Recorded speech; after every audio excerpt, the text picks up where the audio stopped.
Ya, kita mulai saja karena sudah pukul 12 menit. 10-12 menit. Ya, baik, Bapak. Baik, Pak. Selamat siang, saudara-saudara. Siang, Bapak. Assalamualaikum warahmatullahi wabarakatuh. Waalaikumsalam warahmatullahi wabarakatuh. Kita teruskan tentang fungsi hati, reviewnya ya, review lebih mendalam lagi.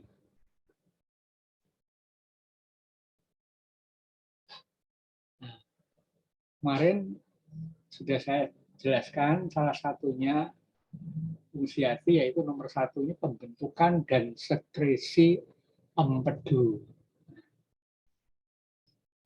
Membentuk empedu dan juga kemudian mengeluarkan atau mensekresi empedu. Hati itu ya.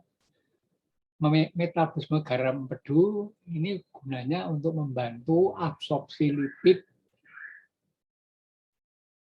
dan juga absorpsi vitamin. Tentunya membantu absorpsinya ini ya di usus gitu ya.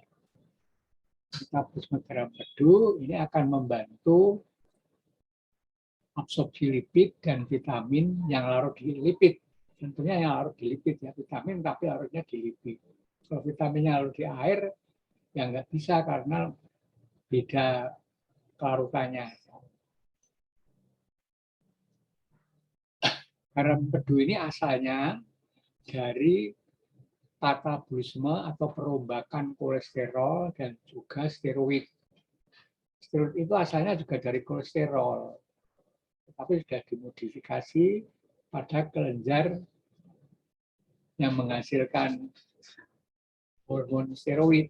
Jadi steroid itu hormon kelompok hormon steroid. Asalnya dari kolesterol yang dilakukan terutama oleh kelenjar suprarenalis atau adrenal bagian korteks, bagian luar, korteks keluar. Kalau tengah namanya medula. Medulanya kelenjar adrenal menghasilkan adrenalin, hormon adrenalin, tapi kalau bagian korteks selaput luarnya itu menghasilkan hormon-hormon steroid, yaitu kelompok hormon glukokortikoid dan kelompok hormon mineralokortikoid. Saudara mungkin sudah dijelaskan ini tentang endokrin ya. Kelenjar suprarenalis atau nama lainnya kelenjar adrenal itu ada bagian korteks dan ada bagian medula. Yang medula menghasilkan adrenalin sebagai hormon, kemudian hormon bagian korteks yaitu mineralokortikoid yaitu aldosteron dan glukokortikoid. Sesuai namanya glukokortikoid, dia akan merangsang pembentukan glukosa dari bahan bukan karbohidrat.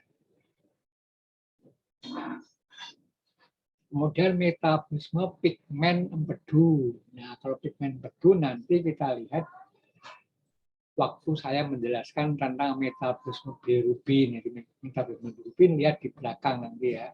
Jadi pigmen empedu itu asalnya dari hemoglobin, itu bilirubin, yang garam empedu asalnya dari katabolisme kolesterol atau steroid.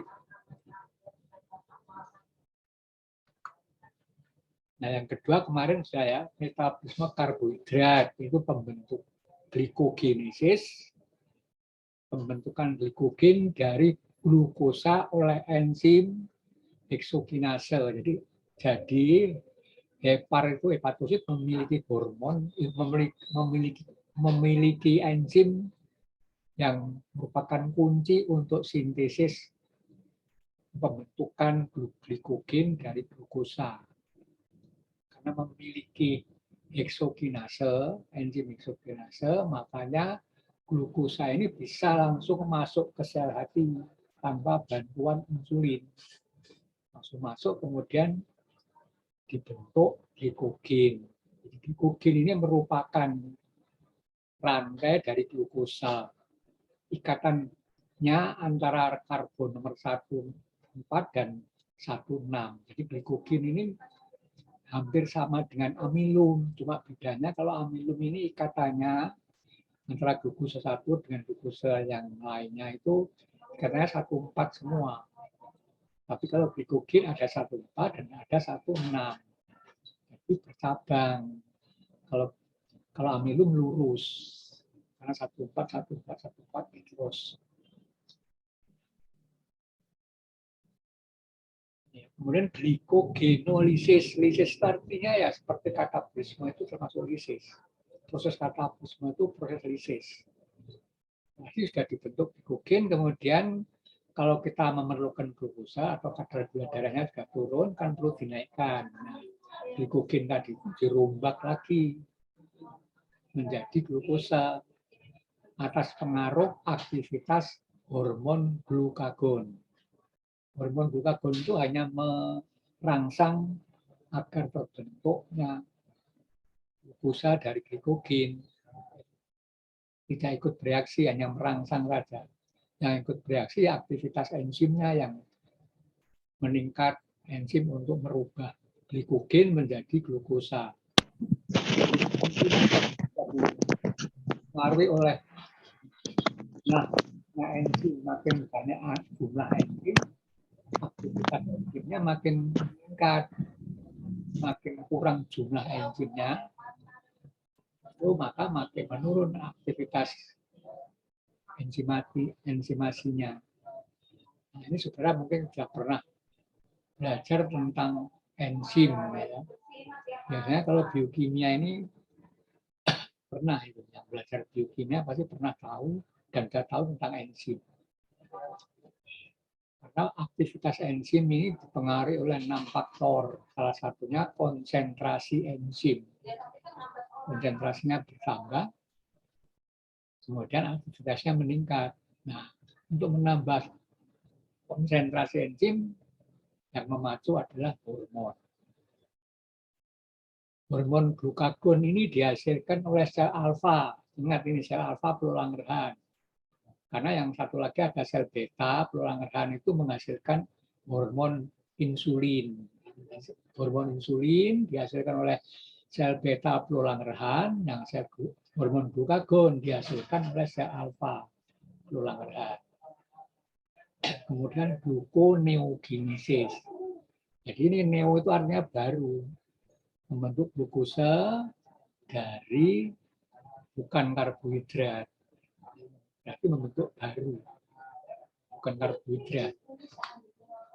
Nah, penjelasannya ini, kemarin belum saya jelaskan ini. Gluconeogenesis, pembentukan glukosa bukan dari karbohidrat, yaitu dari gliserol. Gliserol itu kok dari asam lemak. Ya, gliserol itu dari lemak, bukan dari asam lemak, dari lemak. Lemak itu kan ester dari asam lemak dan gliserol gitu. Jadi lemak itu tidak sama dengan asam lemak. Lemak itu adalah bentuk ester dari gliserol dan asam lemak. Asam lemak kan banyak. Nah, biasanya ini stearat atau palmitat gitu. Tapi bisa juga butyrat, linolenat, ya. Gliserol itu bagian dari lemak itu. Setelah dipotong atau setelah dihidrolisa, asam lemaknya itu terpisah. Gliserol plus asam lemak ini kalau digabung diesterifikasi ya menjadi lemak atau lipid. Sedangkan sebaliknya lipid atau lemak kalau dihidrolisa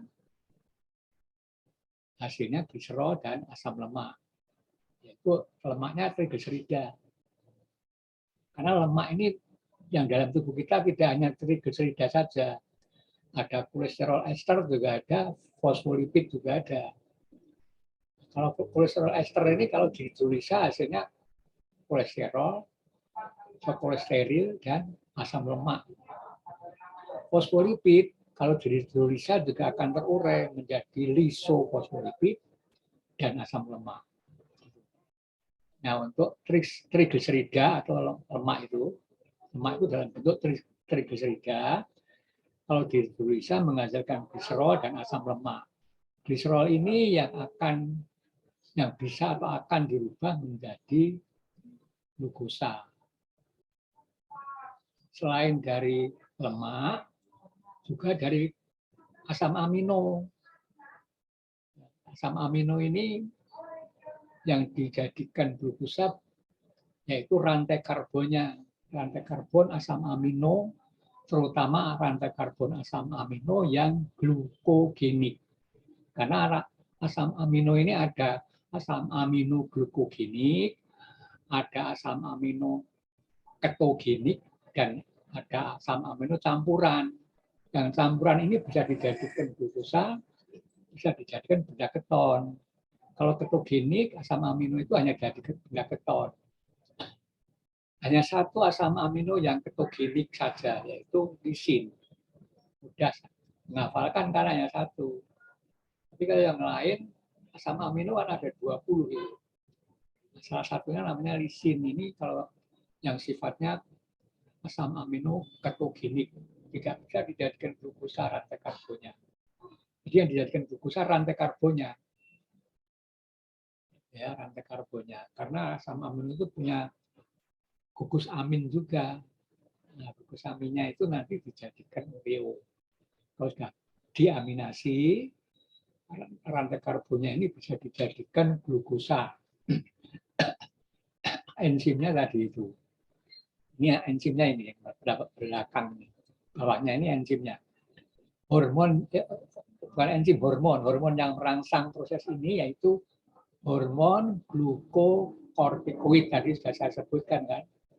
Hormon glukokortikoid ini terdiri dari kortison, kortisol, kortikosteron. Ini terutama. Ada lagi deoksikortikosteron sesungguhnya.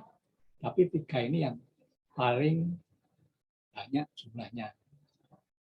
Hormon glukokortikoid ini akan merubah rantai karbon asam amino menjadi glukosa atau gliserol menjadi glukosa. Nih, jadi hormon glukokortikoid dihasilkan oleh kelenjar adrenal atau nama lainnya suprarenalis.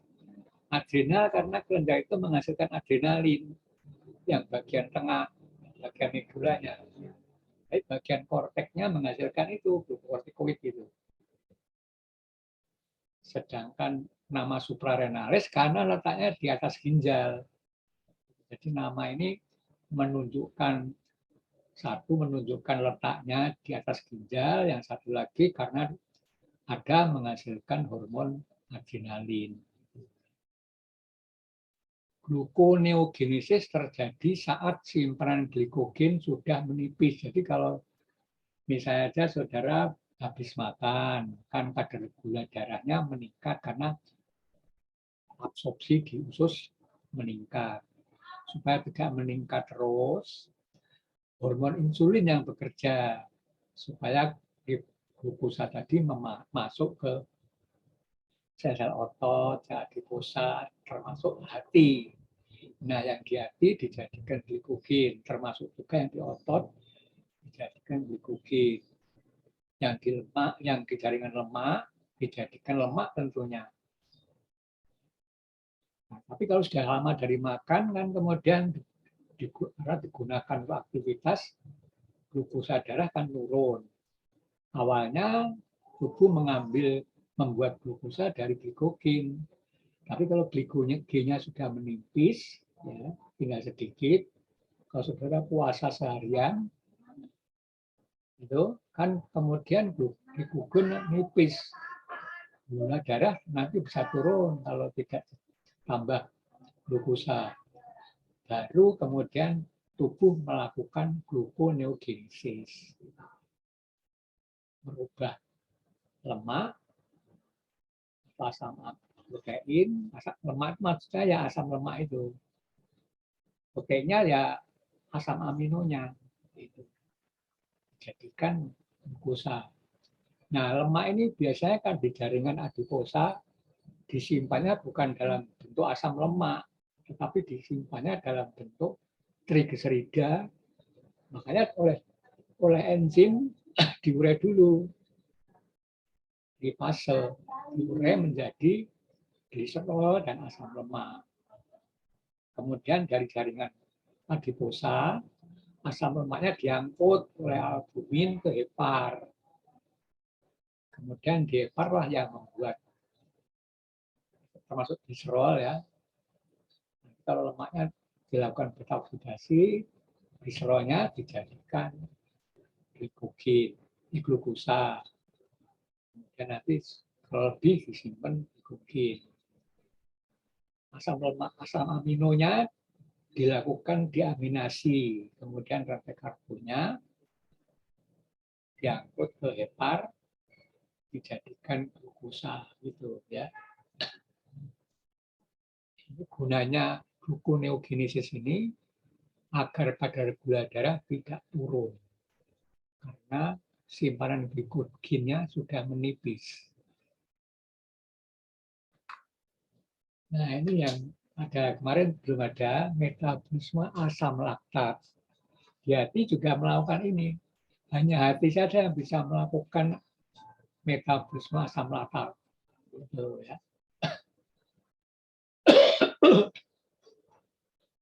Gluconeogenesis tadi juga hanya di hati saja. Selain hati tidak bisa. Jaringan lain tidak bisa melakukan gluconeogenesis. Metabolisme asam laktat ini berubah asam laktat menjadi glukosa. Hepar juga berfungsi mengembalikan asam laktat yang terbentuk di jaringan, terutama jaringan otot, dan bila terjadi proses glikolisis anaerob akibat divisi O2. Jadi kalau saudara terlalu kerja terlalu kuat atau lari misalnya, nah ini tubuh saudara akan terjadi defisit oksigen. Karena defisit oksigen maka terjadilah proses glikolisis anaerob. Nah, glikolisis ada dua macam, anaerob dan aerob. Anaerob ini tidak ada oksigen, makanya hanya berhenti sampai di pirufat glikolisisnya. Dan pirufat akan diubah menjadi asam laktat. Nah, asam laktat inilah yang menyebabkan otot menjadi apa namanya, lemah itu, atau otot menjadi merasa lemah, kekurangan, bisa kram kalau terlalu banyak asam laktat tertimbun di otot. Oleh karena itu diangkut asam laktat itu dari otot ke hepar. Asam laktat yang terbentuk akan dikembalikan menjadi glukosa melalui siklus Cori. Nah, siklus merubahnya asam laktat menjadi glukosa itu namanya siklus Cori, ada di hepar.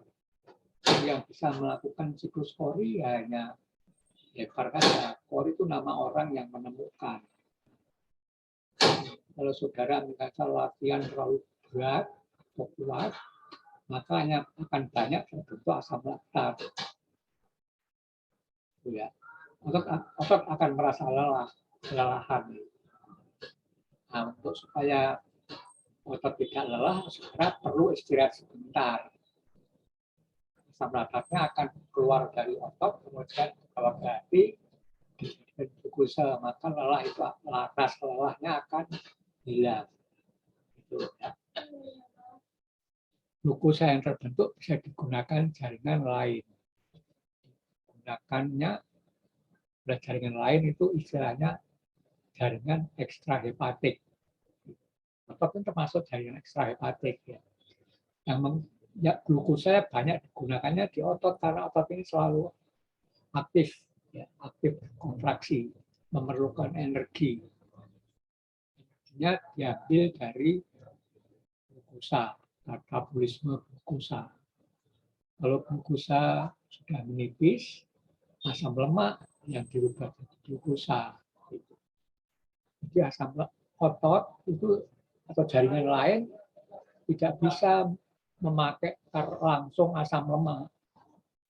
Ya, nanti di sini ada. Asam lemak ini tidak bisa langsung jaringan, tidak langsung memakai asam lemak. tidak bisa langsung dipakai oleh jaringan. Asam lemak harus dirubah dulu.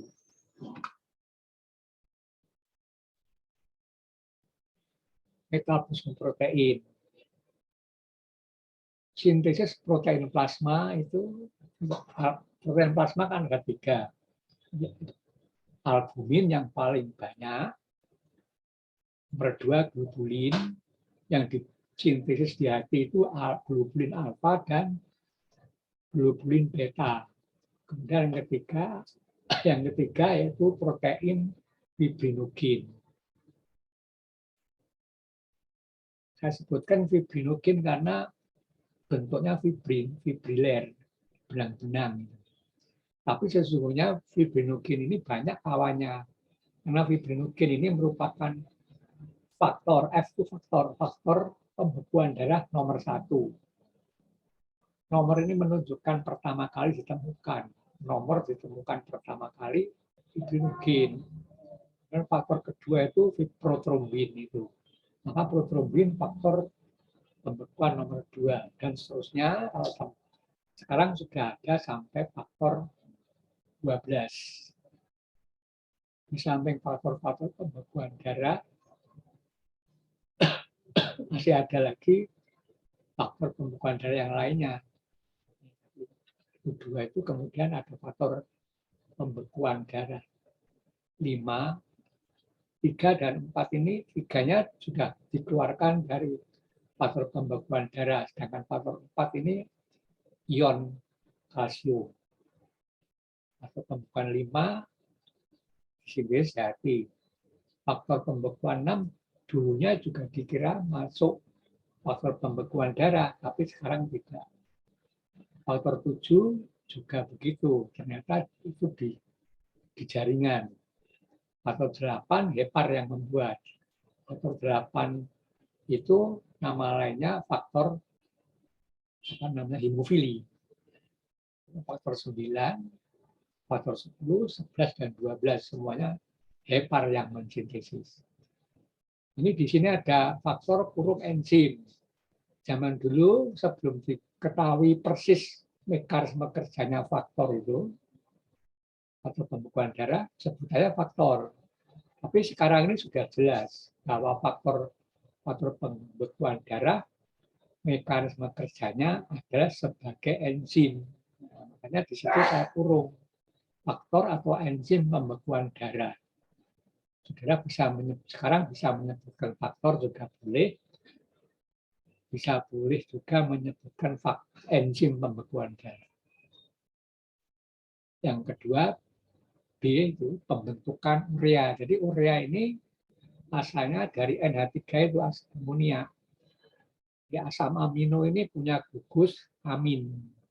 Kalau sudah dikeluarkan atau dilakukan deaminasi, sehingga tinggal rantai karbon, dan gugus aminnya itu menjadi amonia, NH3.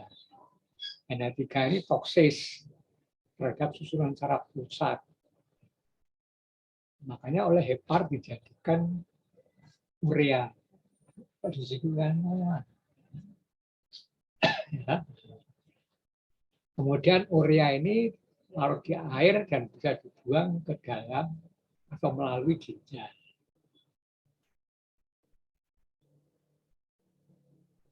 Jadi CNS itu ya NH3 atau amonia ini toksis bagi CNS. CNS itu singkatan dari Central Nervous System. Jadi, sistem saraf pusat.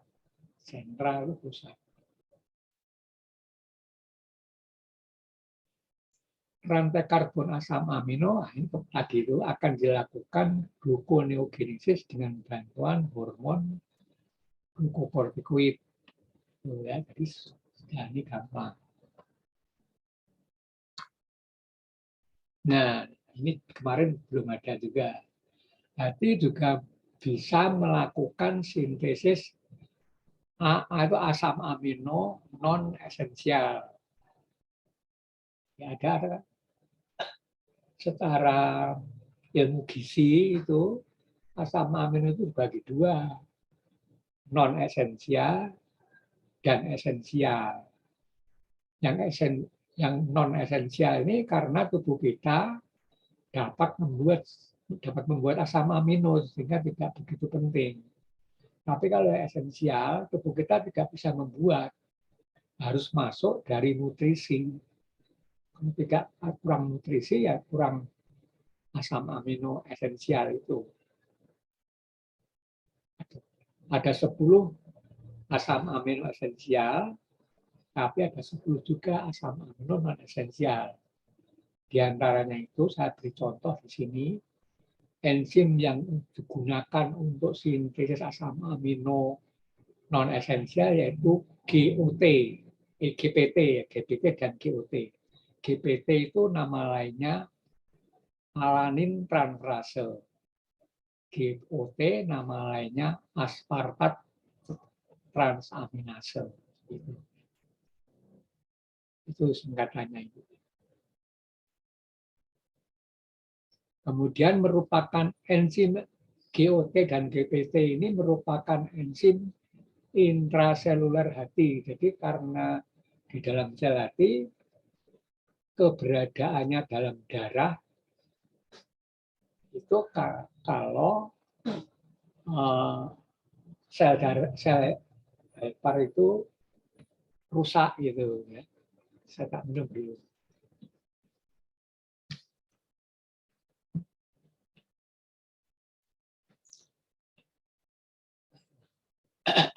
Ya. Walaupun demikian, setiap hari pun tetap ada karena setiap hari juga ada kerusakan sel hepar. Tapi tidak banyak. Jadi agak ada harga normalnya nanti. Karena yang kita periksa itu darah, bukan sel hati. Jadi GOT, GPT ini sudah berada dalam darah tadinya atau secara fisiologinya GOT, GPT ini ada di dalam sel hati, intraseluler hepatosit, bukan dalam darah. Keberadaannya dalam darah dan meningkat kalau ada kerusakan sel hati. Sel hatinya rusak, hancur, enzimnya keluar, masuk ke dalam darah. Darahnya saudara ambil sebagai sampel, diperiksa. Makanya bisa naik. Peningkatan GOT dan GPT dalam plasma menunjukkan ada kerusakan hepar yang meningkat. Misalnya saja pada hepatitis. Ini kronis ini ya. Kronis bisa juga akut. Akut dan kronis ini ya sama. Cuma kalau kronis ini hampir setiap hari kadar GOT, GPT-nya selalu di atas normal. Tapi kalau yang akut, waktu sakit itu saja, kalau sudah sembuh, normal lagi. Karena kalau kronis ini setiap hari pasti ada kerusakan sel hati, menaun. Kemudian pada kanker hepar ini kan sel kanker kan pecah juga, rusak juga. Kemudian bisa juga terpapar zat hepatotoksik, zat toksis terhadap sel hepar. Sel heparnya rusak, enzimnya keluar, akan meningkatkan aktivitas enzim GOT, GPT. Nah ini selain di hepar, GOT, GPT juga ada pada otot jantung. Nanti kalau saudara memeriksa GOT, GPT pada penderita penyakit jantung, jangan heran. Karena GOT, GPT juga ada pada otot jantung, selain pada hepar. Contohnya reaksi biokimia, sintesis pirufat dan kealanin, dan juga alfa ketogutarat ke glutamat, termasuk juga oksaloasetat ke aspartat. Gitu ya. Ini contohnya satu. Pirufat ini bisa dijadikan asam amino alanin. Alanin ini, tapi bisanya dirubah kalau glutamat ini menjadi alfa ketoglutarat. Maka enzimnya namanya glutamat, pirufat, transaminase. Glutamat mentransfer gugus amin ke pirufat, pirufatnya menjadi alanin, glutamatnya menjadi alfa ketoglutarat. Ini reaksinya bolak-balik. Sehingga alfa ketoglutarat ini bisa dijadikan glutamat kalau alanin melepaskan gugus aminnya, tetapi dia menjadi pirufat. Gitu. Ini enzimnya GPT ini saya taruh di tengah-tengah. Maksudnya ini bisa di atas, bisa ke bawah. Gitu. Reaksinya bolak-balik. Gitu. Pirufat bisa jadi alanin kalau glutamatnya jadi alfa ketoglutarat. Alanin bisa jadi pirufat sehingga alfa ketoglutarat menjadi glutamat. Ada satu lagi yang ini kan GOT. Nah, kalau ini O-nya itu oksaloasetat. Saudara buat sendiri aja. Di sini oksaloasetat, ada di sini aspartat. Bapaknya sama seperti ini. Jadi oksaloasetat ini bisa jadi aspartat kalau glutamat menjadi alfa ketoglutarat. Sebaliknya alfa ketoglutarat bisa jadi glutamat, aspartat bisa jadikan oksaloasetat gitu ya. Ini saya berikan contoh 2 asam amino yang disintesis oleh enzim GOT dan GPT.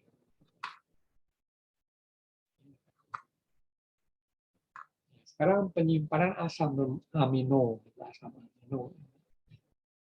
Di asam amino tadi kan sudah disintesis, disimpan di sel hepar, kemudian nanti digunakan untuk mensintesis protein, albumin, globulin, globulin, gitu. Protein yang disintesis utamanya yaitu protein plasma darah, albumin, globulin alfa beta, dan globulin. Dan semua faktor intrinsik untuk pembekuan darah. Jadi faktor-faktor seperti faktor 1, 2, sampai 12, kecuali yang 7, itu semuanya intrinsik karena ada dalam plasma. Yang tidak dalam plasma itu faktor pembekuan darah ekstrinsik, faktor jaringan. Gitu.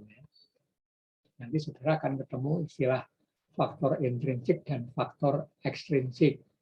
Faktor intrinsik kalau faktor-faktor pembekuan darahnya berada di dalam plasma darah. Ekstrinsik kalau di jaringan. Nah, ini lipid sekarang. Lipid itu di hepar ya, di hepar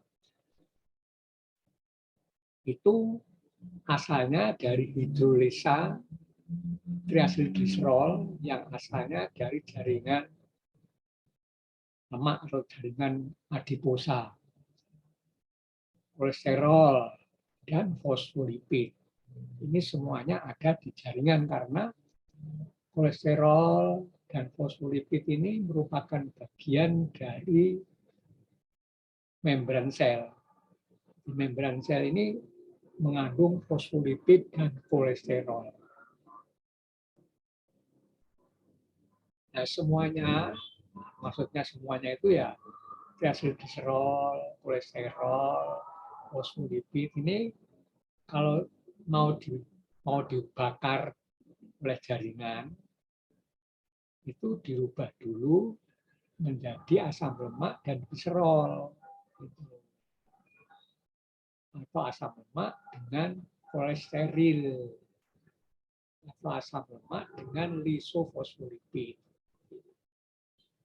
Yang bisa dibakar, dilakukan pembakaran itu asam lemaknya. Asam lemaknya ini kalau sudah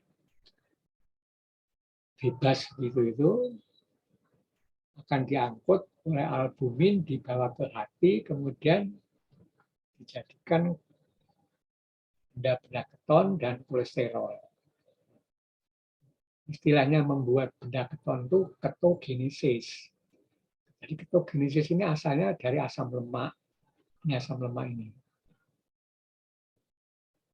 yang sudah diangkut oleh albumin dari jaringan lemak ke hepar ya. Hepar asam lemak tadi itu dibakar melalui beta oksidasi. Ya, saudara pernah belajar tentang ini. Beta oksidasi ya.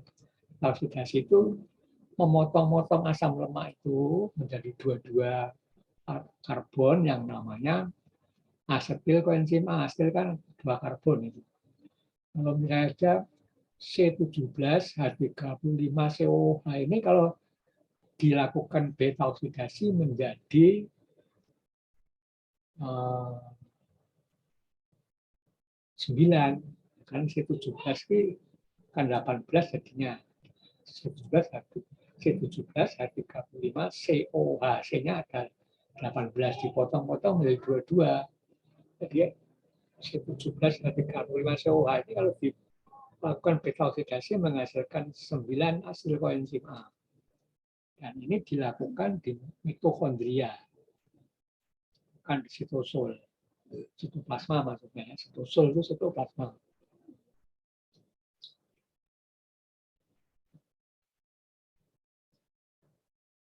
Ini jadi banyak hasilnya. Satu molekul asam lemak yang panjang rantainya C17H35COH itu akan menghasilkan 9.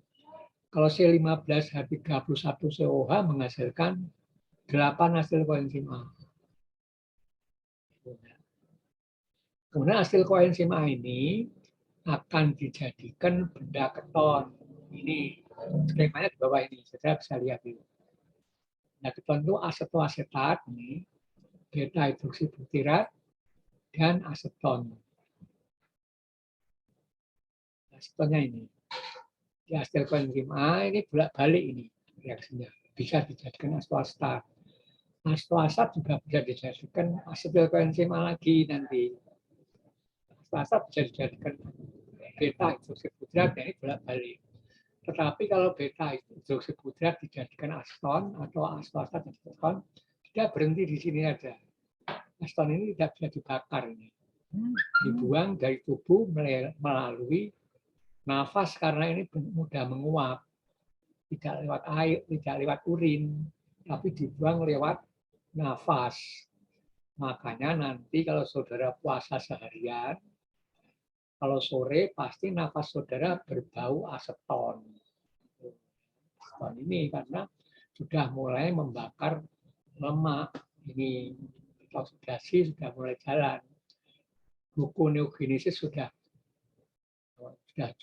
menipis. Jadi kemudian lemak dibakar. Nah ini lemaknya dibakar di sini. Gluconeogenesisnya nanti di sini. Nanti ini apa namanya asam lemaknya nanti kalau mau dipakai atau membuat glukosa dari hasil koenzim A ini karena ini bisa balik lagi reaksinya ke sini. Nah ada juga yang ke siklus Krebs.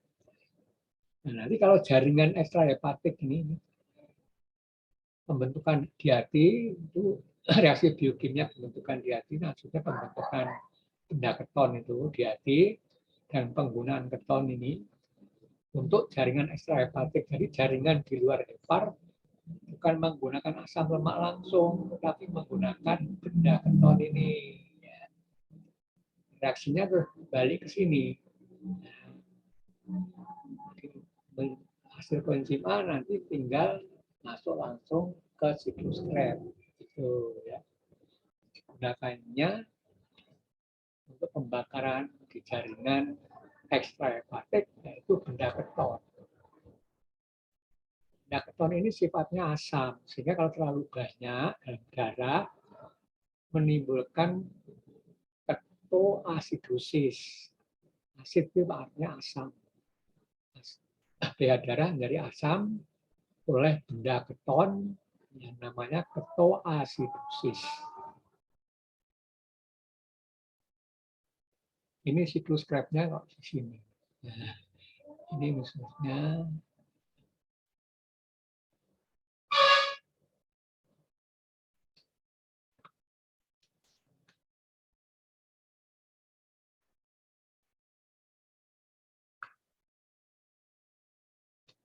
Nah, maksudnya itu maksudnya. Tuh ya, bagus ini. Kemudian ya, benda keton itu digunakan oleh jaringan ekstrahepatik untuk membangkitkan energi. Itu benda keton ini asolat dan beta hidroksibutirat, jaringan ekstrahepatik jadikan hasil koenzim A, kemudian masuk ke situs asam sitrat menghasilkan energi.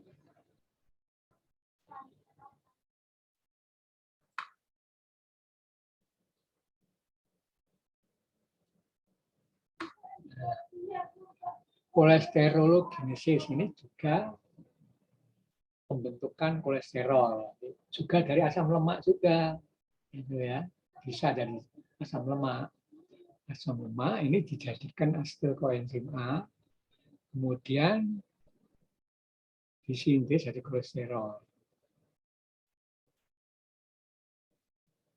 Kemudian kalau lipid disimpan dalam bentuk ini tadi. Untuk kolesterol adalah bentuk dari asam, dari lemak yang disimpan atau berada dalam tubuh kita. Oh ya, ini ada tambahan. Nah, ini ada istilahnya kolesterol itu. Kolesterol itu sesungguhnya kolesterol yang sudah yang bebas, yang tidak ada asam lemaknya. Kolesterol ini masih adalah bentuk ester. Kolesterol ini bentuk ester. Kalau yang asam lemaknya sudah lepas, menjadi kolesterol. Kolesterol itu masih punya gugus hidroksil. Ini alkohol ini. Tandanya alkohol itu ada ol. Ini ol. Lisofosfolipid juga bentuknya alkohol. Punya gugus hidroksil. Nah, ini skema pembentukan dari kolesterol dan benda keton. Jadi asil koenzim A ini kan bisa dibuat kolesterol, bisa juga dibuat benda keton. Ada enzim kunci. Ya, ini enzim yang menentukan kecepatan sintesis kolesterol maupun benda keton. Enzim yang namanya kunci ini enzim yang memegang peran penting dalam kecepatan sintesis. Nah, sintesis kolesterol ini enzim kuncinya namanya ini hidroksi, M ini metil, G-nya glutaril, koenzim A reduktase. Ini juga hampir sama ini benda keton ini. Cuma ini liase. Liase ya. Jadi ada kelas-kelas daripada enzim ini ada 6. Ini salah satunya atau salah duanya itu ada enzim kelompok reduktase dan ada enzim kelompok liase. Ada juga kelompok enzim transferase, kelompok enzim hidrolase, kelompok enzim oksidoreduktase, dan satu lagi kalau tidak salah enzim apa itu ya?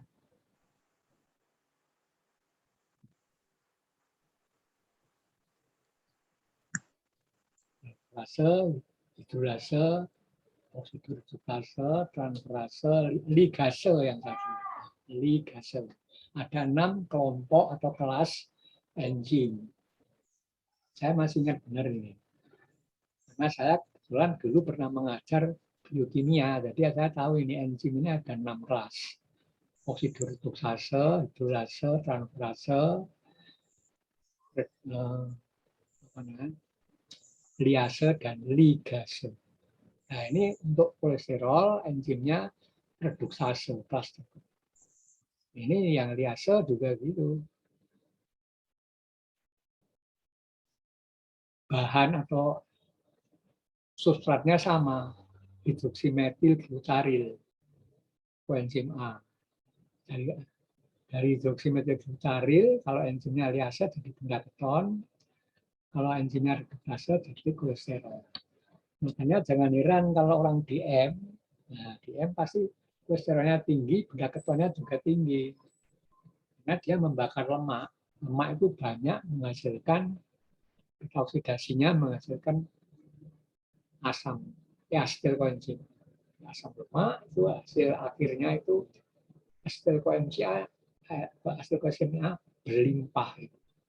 Tadi satu molekul asam stearat saja menghasilkan 9.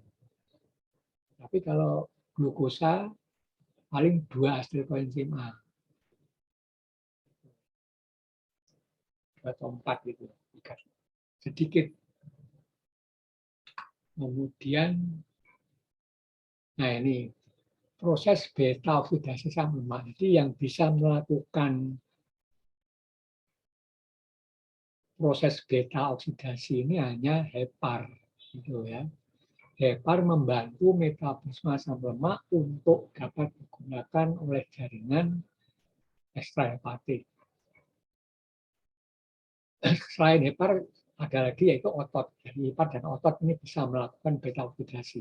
Tapi selain hepar dan otot tidak bisa. Asam lemak di hepar akan menjalani oksidasi beta dan menghasilkan asetil koenzim A. Tadi sudah ya. Selanjutnya asetil koenzim A akan dijadikan benda keton dengan enzim itu tadi sudah. Senyawa keton akan digunakan oleh jaringan ekstrahepatik sebagai sumber energi.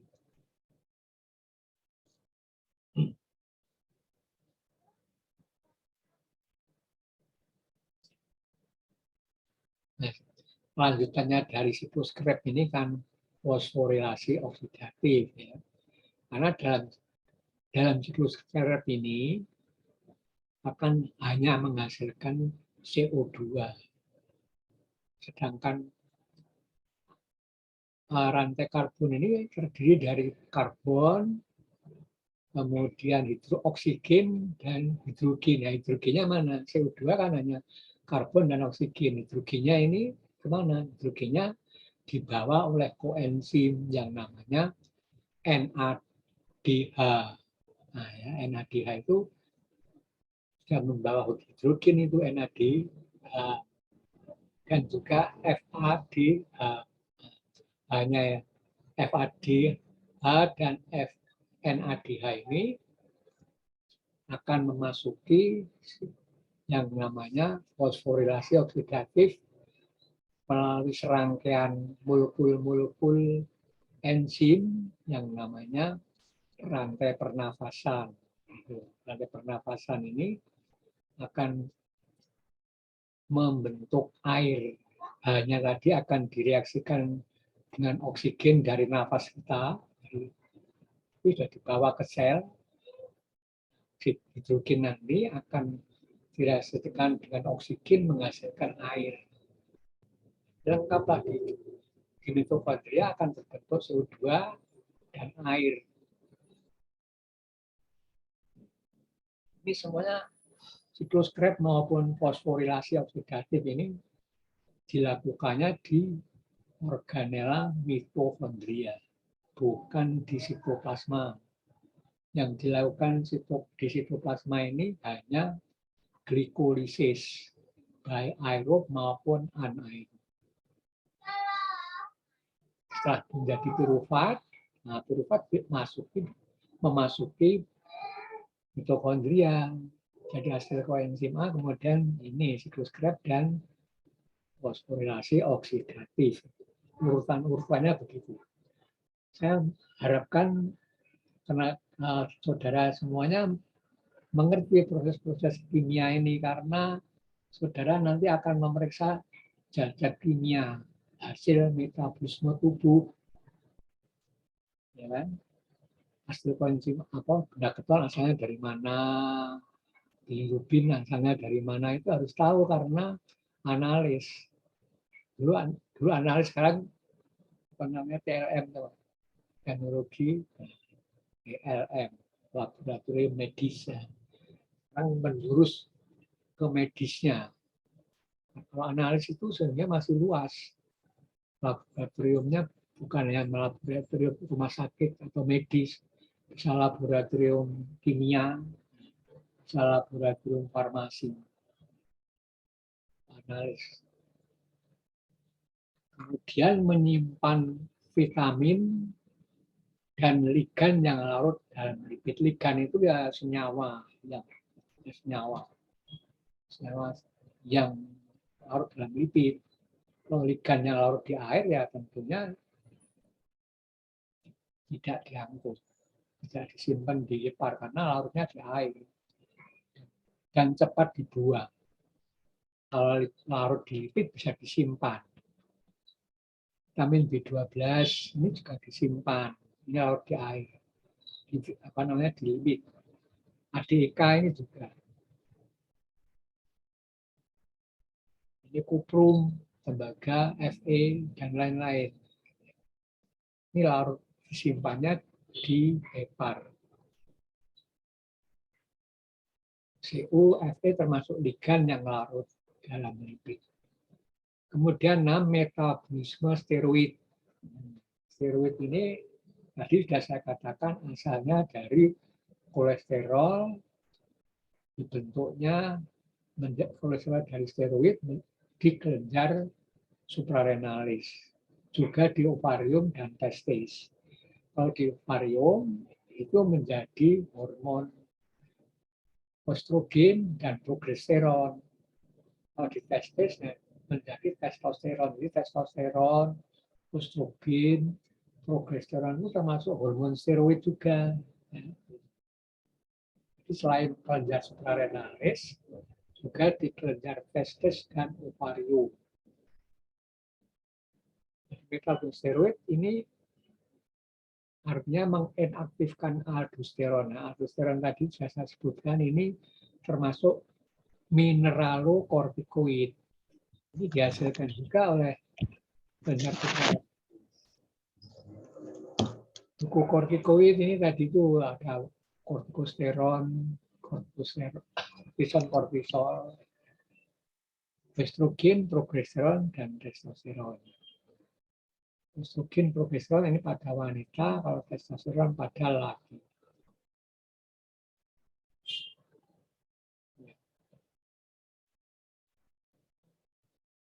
Kemudian hormon ini semua berasal dari kolesterol, maka katabolismenya menghasilkan garam asam empedu. Garam asam empedu terutama yaitu natrium taurofolat dan litotaurofolat. Semuanya masih ada kata-kata atau kalimat folat.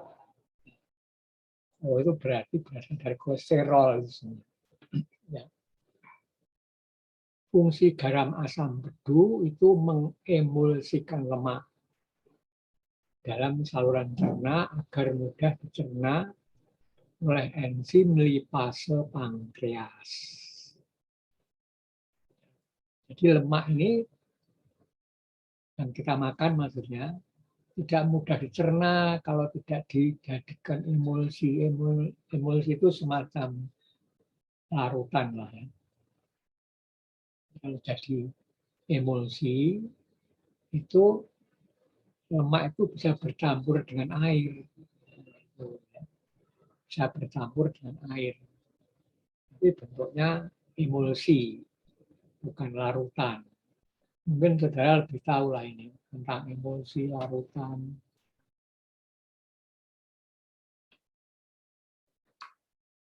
Nah, kemudian yang ketujuh kemarin detoksifikasi. Detoksifikasi itu hepar melakukan biotransformasi dari zat berbahaya. Transformasi itu ya merubah lah ya, dari zat berbahaya menjadi zat yang tidak berbahaya atau tidak toksis. Karena hepar memiliki enzim ini, enzim yang terkenal itu enzim sitokrom P450. Sitokrom P450 ini fungsinya untuk hidroksilasi senyawa yang toksis. Hidroksilasi berarti menambah gugus hidroksil gugus OH itu. Kalau ada gugus OH menjadi tidak toksis, non toksis. Detoksifikasi atau detoksikasi juga boleh, juga dilakukan dengan cara ini. Jadi selain dengan hidroksilasi, itu juga bisa dengan glukuronidasi. Nanti kalau bilirubin ini indirect itu dilakukan glukuronidasi. Bisa juga dilakukan dengan metilasi, gugus metil laulah ya. Bisa juga dengan sulfat.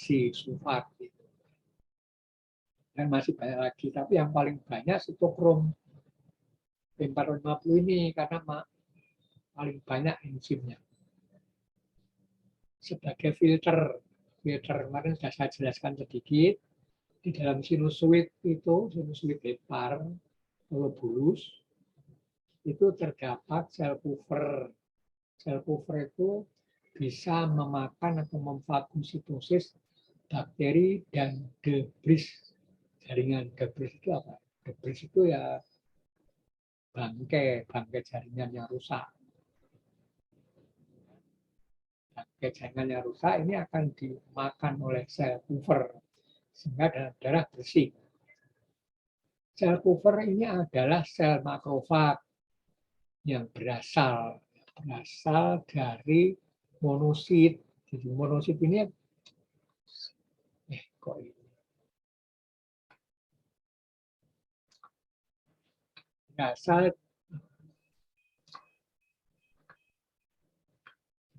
dari makrofag, monosit ya. Makrofag berasal dari monosit. Monosit ini nama sel darah putih sewaktu masih di pembuluh darah. Nah, sel darah putih ini bisa pindah ke jaringan. Kalau sudah di jaringan namanya monosit ini menjadi makrofag. Gitu. Fungsi utamanya memakan, memfagositosis kuman yang berada dalam sirkulasi darah. Yang kalau saya sebut kuman ini bisa bakteri, bisa virus, bisa protozoa, ya. Dalam sirkulasi darah yang masuk ke liver untuk dibunuh. Sehingga darah menjadi bersih tanpa kuman.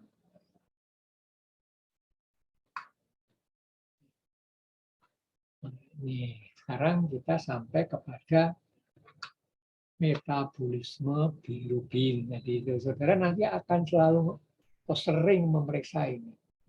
Bilirubin ini. Bilirubin terutama berasal dari Hb, hemoglobin. Kemudian sebagian kecil dari hemoprotein. Yang termasuk hemoprotein itu, Hb itu juga ya. Di Hb ini termasuk hemoprotein. Jangan sampai salah pengertian, saudara. Hemoprotein itu nama kelompok senyawa-senyawa kimia yang terdiri dari heme dan globin, dan protein. Nah, proteinnya globin biasanya. Makanya hemoglobin termasuk hemoprotein. Karena terdiri dari heme dan protein. Proteinnya globin. Nah, yang termasuk protein lainnya itu mioglobin. Mioglobin ini juga heme dan protein. Katalase ini enzim. Ya, katalase ini enzim yang tersusun dari heme dan protein. Peroksidase ini juga enzim. Dan kelompok sitokrom. Ya, kelompok sitokrom tadi itu. Di rantai pernapasan ini banyak kelompok sitokrom. Sitokrom B, sitokrom C, sitokrom A. Itu ada di situ banyak. Nah, saudara bisa membaca nanti di buku biokimia. Jadi hemoprotein termasuk Hb. Jadi Hb, mioglobin, katalase, peroksidase, kelompok sitokrom ini semua termasuk hemoprotein. Hb, mioglobin, katalase ini semuanya termasuk enzim sesungguhnya bekerjanya mirip atau sesuai atau identik dengan enzim.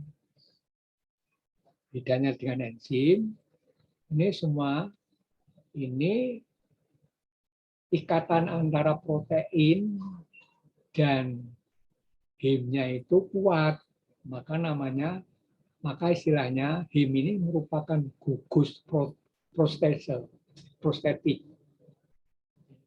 Himnya ini merupakan gugus prostetik dari protein. Di dalam hemoglobin ini kan ada him dan globin. Globin ini protein. Himnya ini merupakan gugus prostetik dari globin. Sehingga bekerjanya ini identik dengan enzim. Enzim juga begitu. Enzim ini terdiri dari protein dan apoprotein. Apoprotein dan apa namanya itu gugus prostetik atau koenzim ini kalau namanya hulu enzim lengkap. Enzim ini pasti tersusun dari protein dan bukan protein. Yang bukan protein ini him termasuk. Kemudian kalau di yang lainnya NAD tadi itu juga bukan protein, tapi dia merupakan bagian dari enzim ya, enzim. Yang ikatannya lemah antara protein dan bukan protein itu namanya koenzim. Tapi kalau ikatannya kuat namanya gugus prostetik. Kalau ini semuanya katanya kuat ini. Hemoglobin ini ikatan antara him dan proteinnya kuat. Makanya namanya himnya ini namanya atau istilahnya gugus prostetik dari protein. Proteinnya globulin. Masa hidup sel darah merah ini kan 120 hari. Dan setiap hari itu ada sekitar 50 cc sel darah merah. Mati, dihancurkan. Dan ini kalau diurai, yang menguraikan adalah sistem retikuloendotelia, RES, ya, retikuloendothelial system. Itu diurai, menghasilkan ini 200 sampai 250 mg bilirubin. Bilirubinnya suatu didestruksi oleh sistem retikuloendotelia, bilirubinnya masih indirect, gitu. Tidak langsung. Tidak langsung dan langsung ini sesungguhnya reaksi di laboratorium. Nanti saudara akan tahu, oh yang tidak langsung ini karena memang ditambahi suatu zat tertentu. Gitu. Semua dijadikan direct semua.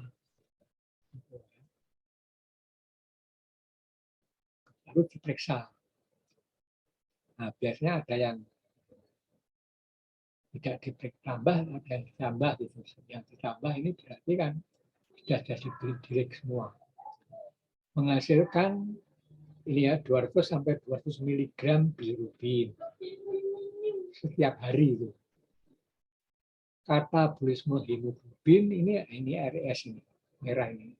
Retikuloendothelial system. Sudah pernah kan saya jelaskan organ-organ RES ini dulunya waktu masih janin itu hati, kelenjar limfe, sumsum tulang dan limpa. Keempat organ ini merupakan organ dari sistem retikuloendothelial. Terutama waktu masih janin. Tapi kalau sudah dewasa, ini yang membuat darah itu hanya sumsum tulang. Terpaksa limpa atau hepar atau limpa membuat darah kalau sumsum tulangnya tertekan gitu. Sehingga hepar yang tadinya memang asalnya dari kelenjar RES ini ya menghasilkan darah juga kalau sumsum tulangnya rusak. limpa, kelenjar limfonodi itu semua bisa menghasilkan darah karena cikal bakal atau hemopoietik, sel hemopoietik multipoten itu di situ masih ada. Cuma berhenti karena sudah ada yang bekerja itu sumsum tulang. Tapi kalau sumsum tulang kemudian rusak, tidak bisa menghasilkan darah, limpa, hepar, dan limfonodi menghasilkan darah. Hem ini artinya, hem ini senyawa kimia. Ya. Hem ini senyawa kimia. Saudara boleh mencari itu bentuk struktur hem ini. Hem ini tersusun dari 4 cincin pirol. 4 cincin pirol itu segi 5. Nah, itu di keempat-empatnya ini menyusun apa namanya? Ya cincin juga. Spirol 1 di kanan atas, spirol 2 di atas tapi yang kiri, spirol 3 di bawah tapi kiri, kemudian spirol yang keempat di kanan tapi bawah gitu. Kemudian keempat-empatnya ini dihubungkan melalui ikatan metenil ya, antara satu cincin spirol itu dihubungkan dengan gugus metenil. Kemudian yang di tengah-tengah dari keempatnya itu terdapat Fe, besi. Jadi him ini mengandung besi. Nah, him ini kalau diure oleh RES tadi itu, terutama di sini monosit ya, yang ada dalam darah kan monosit ini. Itu akan dibuka, salah satu rantai dibuka, kemudian akan memanjang, tadinya membentuk lingkaran atas kanan atas kiri, bawah kanan bawah kiri itu potong satu kemudian memanjang menjadi biliverdin ini. Nah, dipotong rantainya, rantai metenilnya dipotong satu aja terus memanjang menjadi biliverdin. Nah, biliverdin ini adalah bilirubin indirect. Bedanya indirect sama direct ini hanya reaksi reaksi di laboratorium. Waktu saudara nanti memeriksa bilirubin ini, kalau tidak sedikit nanti karena ya ada indirect sama direct, gitu ya. Bilirubin indirect ini nama lainnya non konjugasi, artinya belum dikonjugasikan. Yang pakai konjugasi nanti asam glucuronate. Kemudian ini di dalam aliran darah dibawa oleh protein namanya albumin. Karena ini tidak larut di dalam air, maka ya ada protein yang membawa. Yang membawa adalah albumin. Seperti tadi itu asam lemak ini terutama yang rantainya panjang tidak larut di air. Maka untuk dibawa ke hati diangkut juga oleh albumin. Asam lemak bebas dalam darah diangkut oleh albumin. Bilirubin indirect dalam darah juga diangkut oleh albumin. Dibawa ke hati. Nah, ini di hati akan dilakukan proses lebih lanjut yang namanya konjugasi.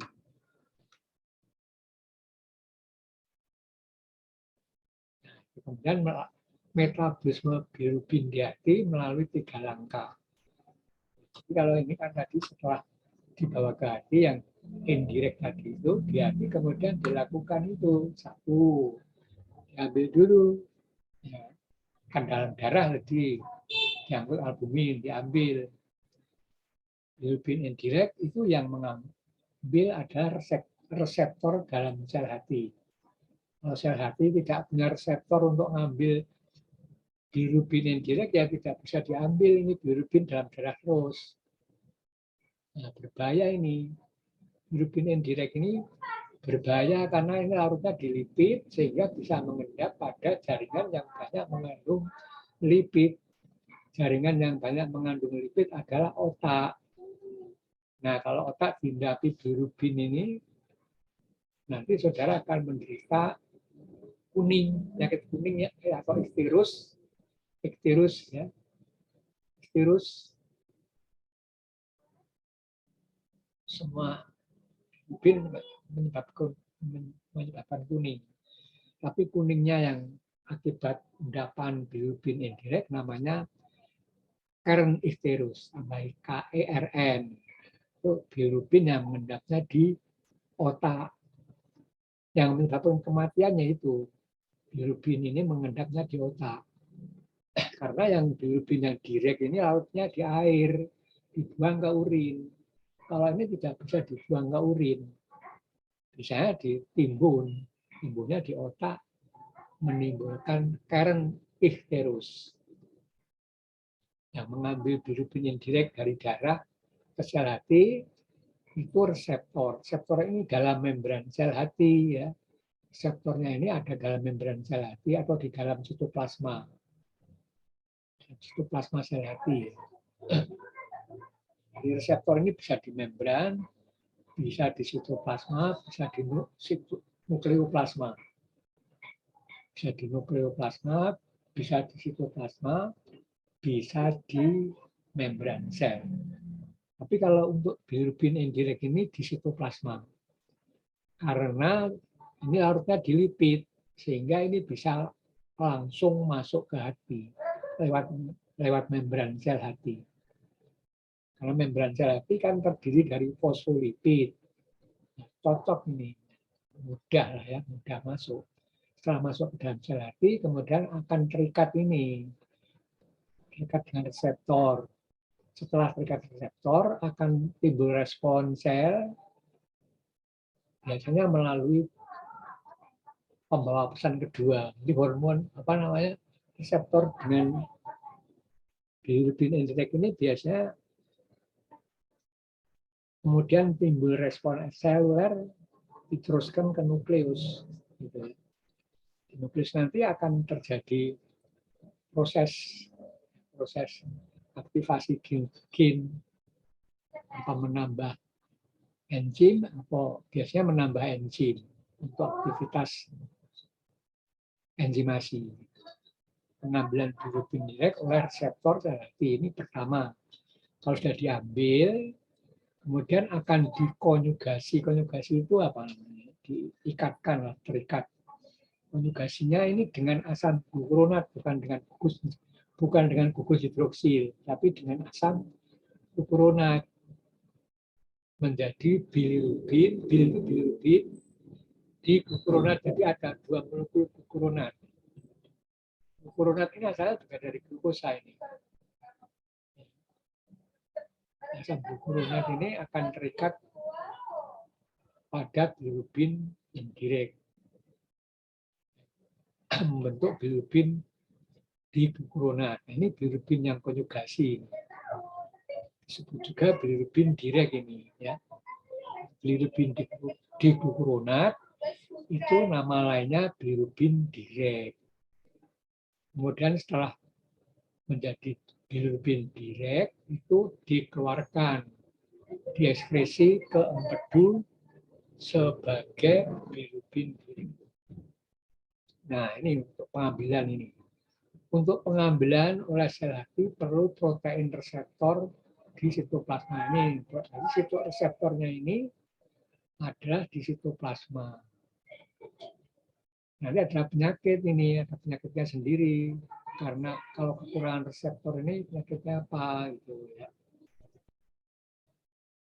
Kemudian konjugasi bilirubin ini juga bisa ada gangguan ini konjugasi ini. Ya, karena perlu enzim ini. Enzimnya namanya glukuronat transferase. Ini termasuk enzim transferase. Glukuronat transferase. Menjadi bilirubin di glukuronat, yaitu bilirubin direct yang larut di air. Nah, ini bilirubin di glukuronat larutnya di air. Keberadaannya dalam darah atau dalam urin jika ada sumbatan saluran empedu. Ya, jadi saya ingat ini penyakit-penyakit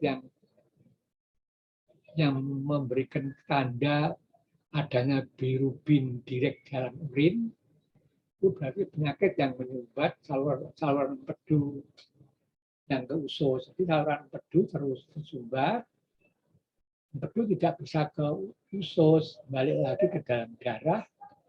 Nah, bilirubinnya dilarut dalam air tadi itu dibuang ke urin. Nah, normalnya di urin tidak ada bilirubin direct maupun indirect, ya kan?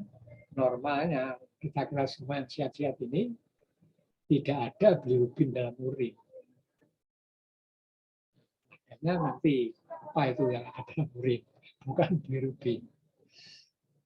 Ya, saudara perlu tahu ini karena untuk menjelaskan penyakit-penyakit yang berhubungan dengan bilirubin ini, saudara mesti harus tahu alur-alur sintesa maupun jalur distribusi maupun jalur ekskresinya. Kalau tidak mengerti ya nanti tidak bisa menganalisa. Ini, nah teruskan ini terakhir ini. Metabolisme bilirubin lanjutan.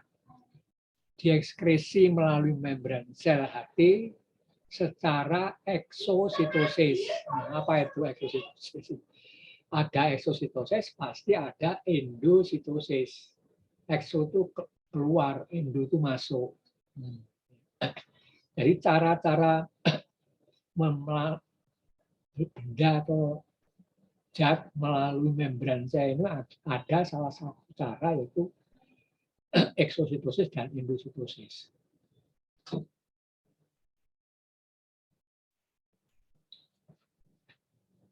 Tadi ini bilirubin kan sudah ada dalam hati, ya kan? Sel hati.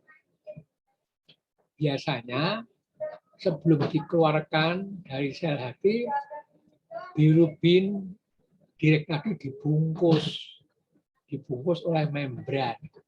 Membrannya sama dengan membran sel. Ya, membrannya sama persis seperti membran sel, dibungkus. Nah, bilirubin yang sudah dibungkus membran ini namanya vesikel. Ya. Sebelum dilakukan eksositosis itu, ya, jadi dibungkus dulu oleh vesikel, kemudian vesikel yang dalamnya isinya bilirubin tadi itu nempel pada membran sel bagian dalam. Nah, ya, setelah menempel, kemudian pas ditempelan itu membran selnya membuka itu, makanya membran selnya dengan membran vesikel tadi menyatu, lurus, keluarlah bilirubinnya. Itu mekanisme eksositosis itu begitu. Jadi sebelum dikeluarkan secara eksositosis, dikemas dulu itu bilirubin di dalam sel hepar, dibungkus membran.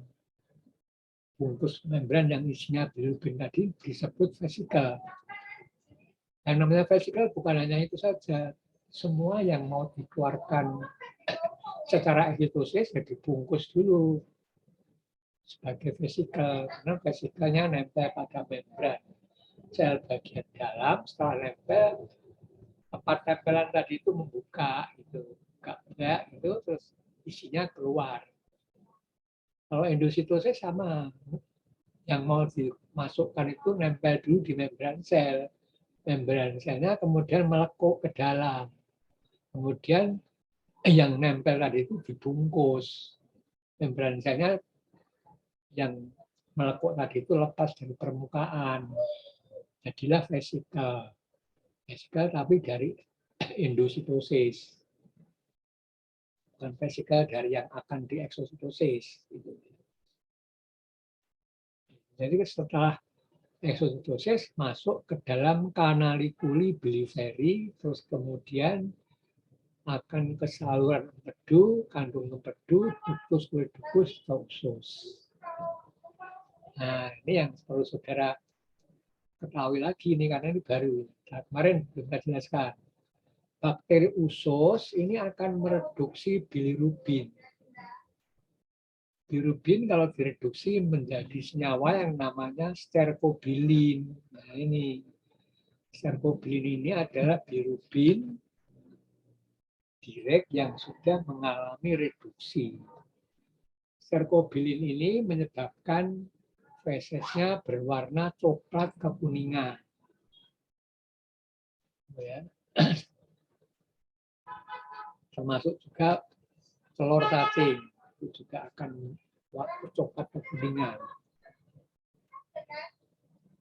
Nah, 10% sampai 20% sterkobilin ini maksudnya mengalami siklus enterohepatik. Maksudnya senyawa kimia sterkobilin akan diserap oleh usus, ya kan? Masuk ke vena porta, terus ke hati lagi. Nah, makanya namanya siklus enterohepatik kalau sudah sampai di hati, karena ini kan harus di dalam air, masuk dalam peredaran darah, nanti akan dibuang lewat urin. Nah, urin. Suatu di usus namanya sterkobilin. Tapi kalau sudah di urin, nah kalau sudah di urin namanya jadi urobilinogen, ya kan? Nah, ini asalnya dari sterkobilin juga. Sudah diserap di usus lewat vena porta masuk ke hati ya. Nanti akhirnya masuk ke peredaran darah.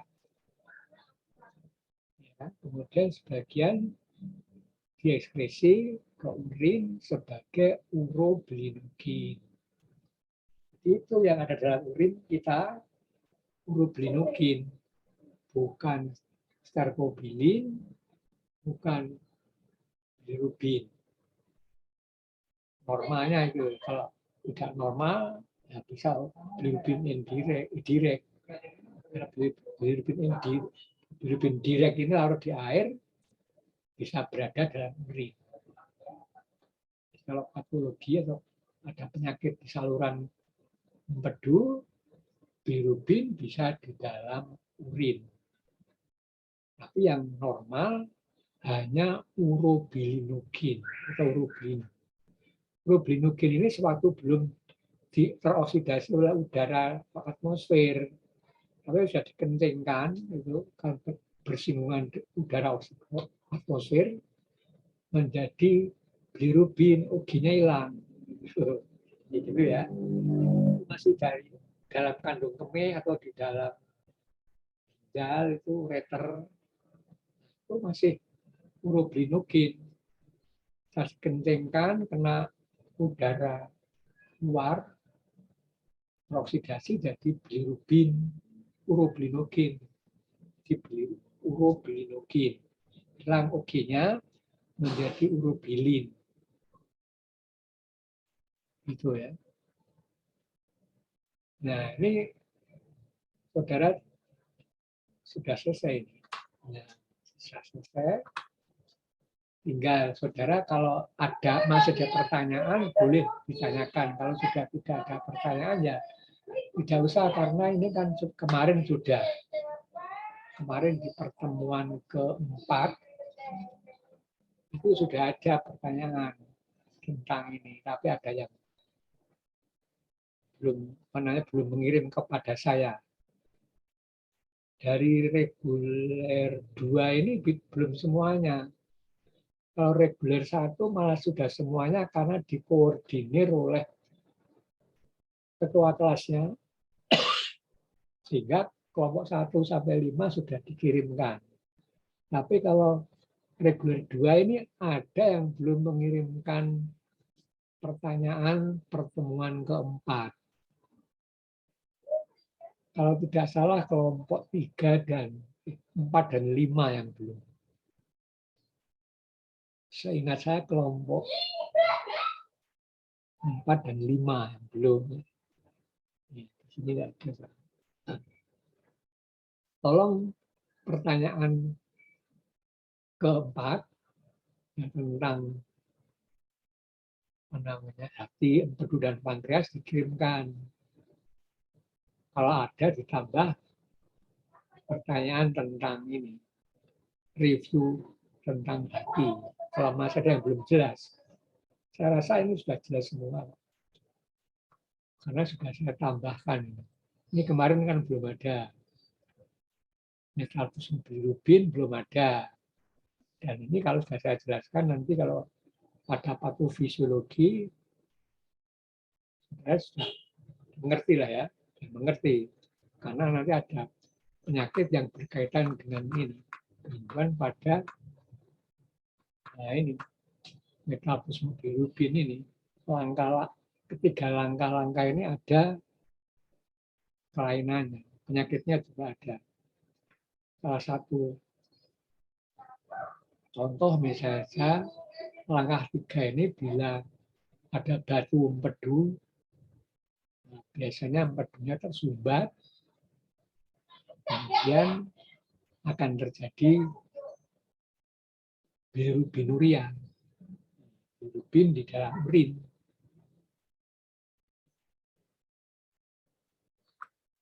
Ya, ini kan juga sudah semua ya, metabolisme steroid ini sudah tahu juga senyawa kimia yang menyusun garam asam pedu itu natrium taurofolat dan litotaurofolat. Kemarin kan belum ada.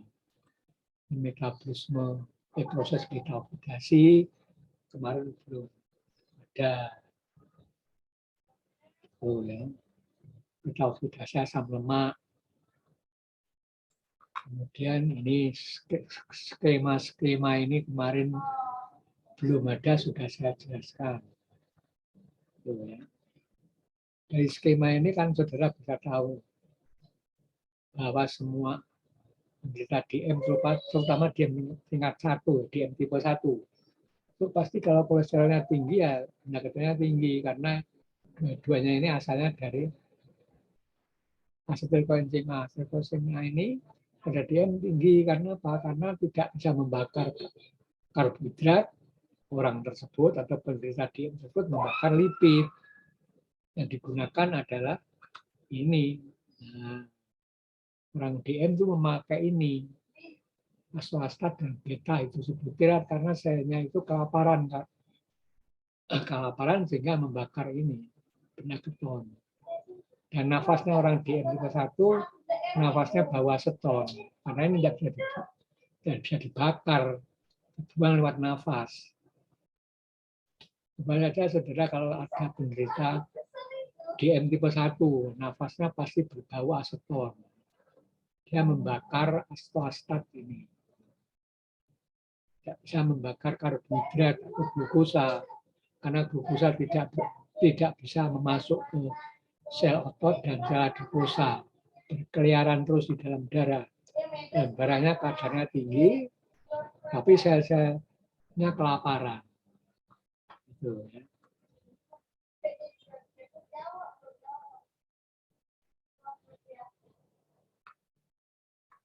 Nah, kemudian apa lagi? Nah, ini juga saudara tahu karena bahwa asam amino non esensial ini di sintesisnya di hati. Enzim yang digunakan adalah ini GPT-GOT. GPT-GOT selain di hati juga ada di otot jantung. Kemudian apa lagi? Nah, ini asam urea ini dari amonia. Amonia ini asalnya dari hasil diaminasi asam amino. Asam amino ini kan punya gugus amin, menghasilkan amonia. Selain amonia, gugus lainnya yaitu gugus karbon. Gugus rantai karbon ini, asam amino ini ada asam amino glukogenik, ada ketogenik, dan ada asam amino campuran. Nah, yang ketogenik hanya satu, yaitu lisin. Yang lainnya asam amino glukogenik atau campuran. Gampang menghafalkannya.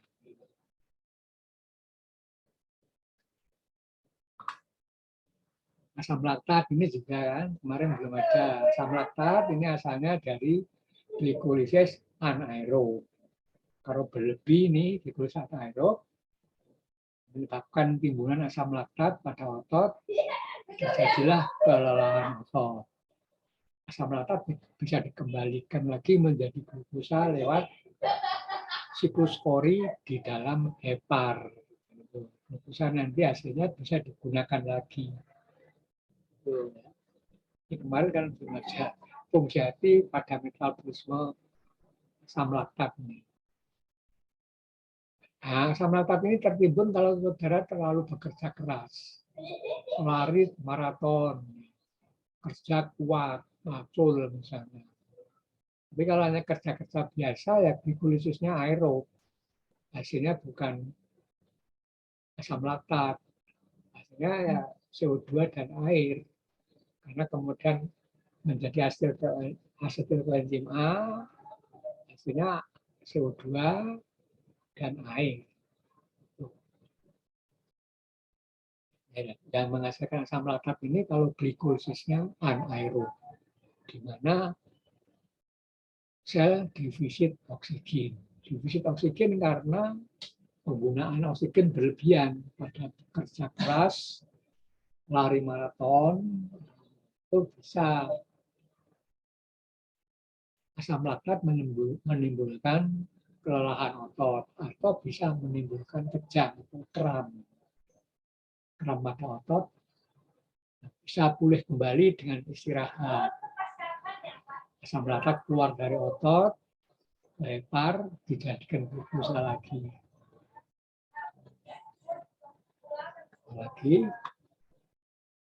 Gluconeogenesis ini membuat glukosa dari bahan bukan karbohidrat, yaitu dari lemak.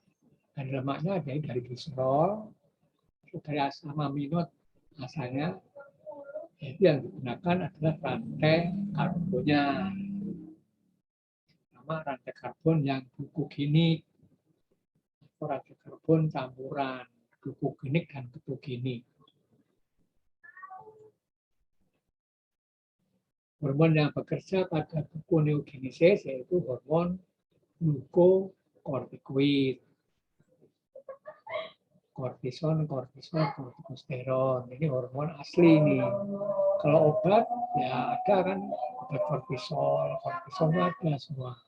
Di pasaran juga banyak, termasuk dexamethasone, prednison.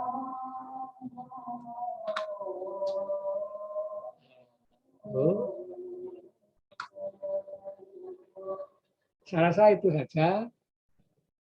Cukup ya. Selamat siang. Wassalamualaikum warahmatullahi wabarakatuh. Waalaikumsalam warahmatullahi wabarakatuh. Terima kasih, Pak. Buat pertanyaan kalau masih ada ya. Baik, Bapak.